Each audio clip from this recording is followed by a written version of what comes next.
Hello everyone, आप सभी का स्वागत है नीट शास्त्र पे। मेरा नाम है आशुतोष राय, आपका नीट काउंसलर। और आज की वीडियो में हम बात करने वाले हैं जो नीट 2023 में एक्सपेक्टेड है कि ये नए कॉलेजेस ऐड होने वाले हैं, वो कितने हैं, उनकी वजह से कितनी सीट्स बढ़ जाएंगी, टोटल सीट्स कितनी हो जाएंगी और इसका क्या अफेक्ट होगा कट ऑफ पे। क्या कट ऑफ बढ़ेगा, घटेगा या उतना ही रहेगा, क्या एक्सपेक्टेड कट ऑफ इसके बाद हो सकती है, इस पे हम बात करने वाले हैं। ठीक है, तो देखिए सबसे पहले आप ये जान जाइए कि हर साल नए मेडिकल कॉलेज कुछ ना कुछ ऐड होते हैं।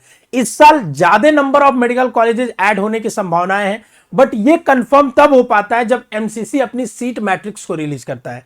mcc.nic.in पे जब आपकी काउंसलिंग चालू होगी तो वहां पे जब सीट मैट्रिक्स आती है, मतलब कि सीट मैट्रिक्स का मतलब यह है कि आपको पहले ये बताया जाता है कि कितनी सीट से किस कॉलेज में किस कैटेगरी के लिए आपके लिए आ रही है, ताकि आप एक बार चेक कर ले कि टोटल नंबर ऑफ सीट्स कितनी हैं आपके सामने। ठीक है, तो जब सीट्स मैट्रिक्स आपके सामने आ जाती है, और हर राउंड का सीट मैट्रिक्स अलग आता है, क्योंकि राउंड 1 में कितनी सीटें हैं ये बताना जरूरी है, राउंड 2 की काउंसलिंग हो रही है तो कितनी सीटें है ये बताना जरूरी है। तो हर राउंड का सीट मैट्रिक्स अलग आता है।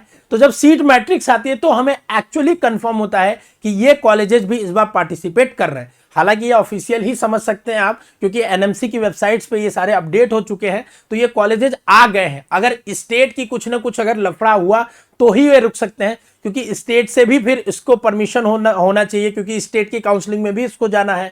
इस वजह से सारे स्टेट के ही कॉलेज है ऑलमोस्ट, तो इसीलिए आपको स्टेट की भी परमिशन चाहिए होती है। तो एनएमसी की परमिशन तो है ही इसको, तो ऑलमोस्ट हम मान के चल सकते हैं इतनी सीटें इस बार बढ़ रही हैं। ठीक है, कई बार क्या होता है कि जैसे मैं आपको कॉलेजेस की लिस्ट दिखाने वाला हूं, ठीक है, तो इन कॉलेजेस की लिस्ट में कई बार क्या होता है कि सारे कॉलेजेस पहले राउंड में नहीं आते। कई कॉलेजेस आपके आधे कॉलेज ही फर्स्ट राउंड में आए, कुछ हो सकता है प्रोसीजर बाकी रह गया हो। ठीक है, तो कई बार क्या होता है कि कॉलेजेस जो होते हैं सेकंड राउंड की काउंसलिंग में ऐड किए जाते हैं। सेकंड राउंड से पहले बताया जाता है कि ये कॉलेज भी इसमें ऐड हो रहे हैं। कई बार तो काउंसलिंग स्टार्ट हो जाती है, ठीक है, और जब सीट मैट्रिक्स आ भी जाती है उसके बाद फिर से नोटिस डाल के किया जाता है। लास्ट ईयर ऐसा हुआ था, ठीक है, कि 1-2 मेडिकल कॉलेज लास्ट में ऐड किए गए थे। ठीक है, तो वो आप नीट शास्त्र को सब्सक्राइब करके रखिए, आपको रेगुलर अपडेट्स देंगे काउंसलिंग से रिगार्डिंग, सारी चीजें आपको बताएंगे, ऑथेंटिक वे में बताएंगे और आपको पूरा सपोर्ट करेंगे, क्योंकि ये हम लोग 4 से 5 सालों से कर रहे हैं। ऑलमोस्ट 5 ईयर होने जा रहा है इस सेशन में, और हमारे पैन इंडिया में ऑलमोस्ट 1000 से ज्यादा बच्चे हैं जिनका हमने काउंसलिंग कराया है। उसी का हमारे पास एक नेटवर्क है जिससे हम ऑन ग्राउंड रिपोर्ट भी कॉलेजेस की बता पाते हैं। चलिए, अगर हम बात करेंगे कौन से कॉलेजेस कहां पे ओपन हुए हैं, तो आप देख पाएंगे कि आंध्रा में आपके 4 कॉलेजेस हैं, आसाम में 3 कॉलेजेस, जम्मू में 2, मध्य प्रदेश में 1, महाराष्ट्र में 1, नागालैंड में 100 सीटें हर जगह है ऑलमोस्ट। कहीं कहीं जैसे आपका देख सकते हैं आंध्रा में 150 सीटें हैं, ठीक है ना, वैसे ही मध्य प्रदेश में 150 सीटें हैं। एनएमसी का यह नियम है कि मिनिमम आपको कोई भी कॉलेज अगर ओपन हो रहा है तो 100 सीटें रखना ही है, और मैक्सिमम आप 150 से 250 तक जा सकते हो। 150 ही मैक्सिमम अभी लिमिट है, लेकिन हाँ मिनिमम 100 सीट तो होगा ही होगा। ठीक है, ये सारी सीटें जो आ रही हैं टोटल नंबर है। अब ये इसमें से एआईक्यू में 15% जाएंगी, 85% अपने स्टेट में जाएंगी। तो हम देखिए आइए टोटल ऐड करके चेक करते हैं। फिर उड़ीसा में एक आपका आ रहा है। राजस्थान वालों के लिए थोड़ी अच्छी खबर है, क्योंकि 4 मेडिकल कॉलेज राजस्थान में आ रहे हैं, तो हाँ स्टेट के कट ऑफ पे थोड़ा सा इसका असर पड़ सकता है। इस पे हम अलग से एनालिसिस लाएंगे कि राजस्थान स्टेट वालों का क्या असर पड़ेगा। बट नए कॉलेजेस हैं तो बहुत बच्चे इसको प्रीफर इस साल तो नहीं करेंगे, मुझे ऐसा लगता है। ठीक है, जैसे अलवर जब आया था तो ईएसआईसी का कॉलेज था, तब भी बहुत सारे बच्चों ने उसको प्रीफर नहीं किया था, लेकिन हाँ 1 साल बाद ही उसकी रैंकिंग काफी अच्छी सुधर गई थी। मतलब अगर आप कट ऑफ के अकॉर्डिंग देखोगे, ठीक है, हमारे अकॉर्डिंग देखोगे तो अभी भी ईएसआईसी अलवर जिस पोजीशन पे क्लोज होता है उतने पे नहीं होना चाहिए। ठीक है ना, क्योंकि ऐसा नहीं है कि आपका अगर अलवर ईएसआईसी का कॉलेज है तो अच्छा हो जाएगा, ऐसा नहीं है। ठीक है, अभी रिसेंट कॉलेज है, आपको अभी पढ़ना है उसमें, आप जब पढ़ के निकलोगे तब तक शायद वो अच्छा कॉलेज बन जाए, क्योंकि अभी बहुत सारे इंफ्रास्ट्रक्चर डेवलपमेंट, बहुत सारी चीजें उसमें हो ही रही है। ठीक है, तो अगर आप देखोगे राजस्थान में तो अच्छी खुश बात है राजस्थान वालों के लिए कि 4 कॉलेजेस आपके बढ़े हैं। ठीक है ना, अब इसका क्या एनालिसिस होगा, ठीक है ना, ऑल इंडिया कोटा में तो हम बताएंगे, स्टेट कोटा में भी बताएंगे। ठीक है ना, हर एक अभी ऑफिशियल ये आया है कि करौली का जो कॉलेज है, एक कॉलेज आपको ऑफिशियली आ चुका है। ठीक है ना, न्यूज़पेपर में आया था, बाकी 3 का स्टेट के अप्रूवल्स अभी बचे हुए हैं। तो वो जब हो जाते हैं तो अगर आएंगे, जब राजस्थान का जब बुलेटिन आएगा तभी ऑफिशियली कंफर्म हो पाएगा।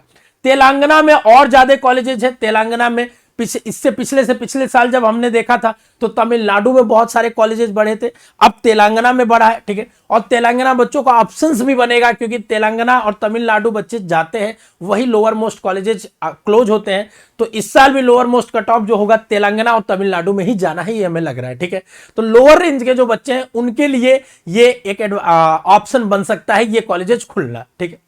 अब अगर हम बात करते हैं कि 2022 में कितनी सीट्स थी, तो देखिए टोटल एम्स की जो सीट्स थी 2162 सीटें थी एम्स में, ठीक है ना। और अगर एआईक्यू की बात करेंगे तो 6484 सीटें थी, ठीक है। इसके अलावा आपके बहुत सारे सेंट्रल के इंस्टीट्यूट जैसे बीएचयू, एएमयू, ठीक है ना, उसको हमने एक्सक्लूड कर दिया है यहाँ पे, जिपमर, ठीक है ना, बहुत सारे ऐसे इंस्टीट्यूट्स भी हैं। अब दिल्ली कोटा के हमने इंस्टीट्यूट्स को एक्सक्लूड कर दिया है। मैं ऑल इंडिया कोटा की ही सारी बात कर रहा हूं यहाँ पे, ठीक है ना। तो अगर आप ऑलमोस्ट देखना चाहोगे यहाँ पे, ठीक है ना, ऑलमोस्ट मैं एक रफली आइडिया से बात कर रहा हूं, अभी एग्जैक्ट एनालिसिस भी हम लोग दिखाएंगे, ऐसा नहीं कि सिर्फ रफली बात कर रहे हैं, ठीक है। तो आप देखोगे तो पिछले साल अगर बीएचयू, एएमयू इन सबको भी मिला लोगे, ठीक है, तो ऑलमोस्ट अगर आप देखोगे, ठीक है ना, तो लगभग 9000 के अराउंड सीटें आपकी आई थी, 9 से कम ही थी, ठीक है ना, मान के चलो, ठीक है, बट 9 के अराउंड आप मान सकते हो, ठीक है। अब इस साल नई सीटें ऐड हो रही हैं 2750 टोटल 25 मेडिकल कॉलेज, ठीक है।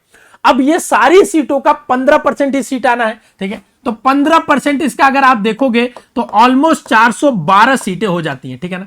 मतलब ऑलमोस्ट अगर हम यहां देखें, ठीक है ना, तो आपका लगभग यहां 8600 के लगभग सीटें थी, ठीक है, 8600-8700 सीटें थी, ठीक है। तो अगर आप ऐड करोगे तो 400 सीटों का डिफरेंस क्रिएट होगा। 400 सीट से मैं आपको बताता हूं एक सीट पे कितना इफेक्ट पड़ता है, ठीक है। अगर आप डाटा को देखते हैं हर साल वेरिएशन, तो एक सीट कम से कम 4 से 5 रैंक का डिफरेंस क्रिएट करके लाती है, ठीक है। मतलब ये जो आपको गैप क्रिएट करेगी, कम से कम मैं आपको बताता हूं 4 सीट अगर गैप क्रिएट करती है, ठीक है, तो मिनिमम मेरा जो अंदाजा मैं आपको बताने जा रहा हूं, ठीक है ना, मिनिमम ये 3 से 4000 रैंक तक तो क्रिएट करती ही करती है, 3 से 4000 रैंक तक का, ठीक है। पिछले बार के कट ऑफ के अकॉर्डिंग ये करेगी अगर ये पूरी सीटें आ जाती हैं तो, ठीक है। क्योंकि हमने लास्ट ईयर देखा था एक सीट बढ़ने की वजह से 6 मार्क 6 रैंक का डिफरेंस क्रिएट हुआ था, ठीक है ना। तो उसी एनालिसिस को हम कई सारे साल का एनालिसिस देखते हुए ये बता सकते हैं कि अगर एक सीट बढ़ रही है तो उस पर कम से कम 6 रैंक तक बढ़ता जाएगा आपका कट ऑफ, ठीक है। तो अगर मैं कट ऑफ के ऊपर आता हूं तो देखिए लास्ट ईयर का जो कट ऑफ है आपका, अगर हम स्ट्रेट राउंड तक का देखते हैं, फाइनल देखते हैं, ठीक है ना, तो फाइनली स्ट्रेट राउंड तक किसी बच्चे को जनरल में 596 पे 22000 रैंक पे मिल गया था, ठीक है ना, 706 रैंक पे। ईडब्ल्यूएस को 23501 रैंक पे 595 में मिल गया था, ठीक है। ऐसे ही ओबीसी को 22721 पे मिल गया था, ठीक है। अगर इस साल का डिफरेंस मैं पूछूं कितना जा सकता है, ठीक है, तो ऑलमोस्ट आप 3500-4000 के अराउंड आप मान सकते हो, ठीक है ना, इसमें ऐड करके, मतलब अराउंड 26000 के जा सकता है आपके, 26000 के अराउंड आपका ऑलमोस्ट जाने की उम्मीद है, ठीक है ना, 26000 के अराउंड आपका कट ऑफ जाने की उम्मीद है। तो अब लेकिन डिफरेंस ये समझने वाली सबसे इंपॉर्टेंट चीज है, क्या मार्क्स में उतना वेरिएशन होगा, क्या 596 से नीचे बच्चे वालों को भी मिलने के चांसेस है? तो देखो इस बात में मैं आपको बताऊंगा, मार्क्स एग्जैक्टली कैलकुलेट करना at the basis of rank possible नहीं है, ठीक है ना, कि इस मार्क्स में कितना रैंक है, क्योंकि वो हर साल वेरी करता है।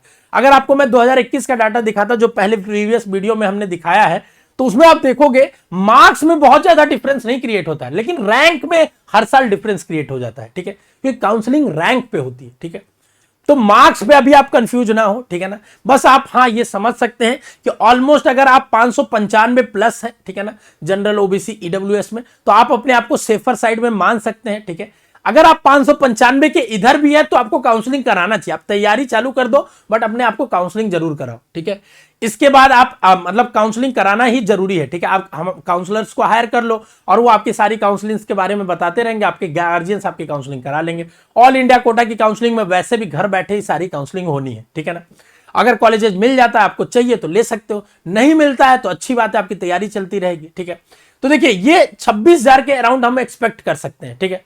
अगर सेम हम पूछे आपका कि इसके लिए कितना ईडब्ल्यूएस के हो सकता है, तो ऑलमोस्ट अगर हम इसके लिए चेक करने चाहें तो 27 के अराउंड ये इंक्रीज करके हमें लगता है कि जाना चाहिए, ठीक है ना। और अगर ओबीसी में अगर हम बात करेंगे बाबू कि ओबीसी में कितना जाना चाहिए, तो ये भी अराउंड 26 के जाना चाहिए, ठीक है ना। ये आपका एक्सपेक्टेड कट ऑफ हम बन सकता है, ठीक है ना। और अगर यहां पे अगर आप बात करेंगे तो यहां पे लगभग 1,45,000 के अराउंड आपका जाना चाहिए, 1,45,000। और अगर एसटी में बात करेंगे तो मुझे ऐसा लगता है अभी जो एनालिसिस आ रही है कि 1,70,000 के अराउंड जाना चाहिए, ठीक है, 60-70 के अराउंड। क्योंकि SC/ST में बताना बहुत टफ है, क्योंकि यहां रैंक का वेरिएशन बहुत ज्यादा होता है, ठीक है ना, कितने के बाद कितने ST बच्चे हैं ये बताना बहुत टफ होता है, इसलिए मैं बता रहा हूं। लेकिन ये ऑलमोस्ट एक्यूरेट प्रिडिक्शन होगा, ठीक है, आप देख लीजिएगा।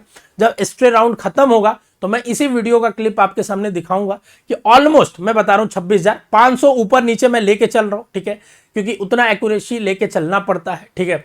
बट इतने ही अराउंड में आपका लास्ट स्ट्रे राउंड तक जाना है, ठीक है, स्ट्रे राउंड तक मैं बता रहा हूं, ठीक है।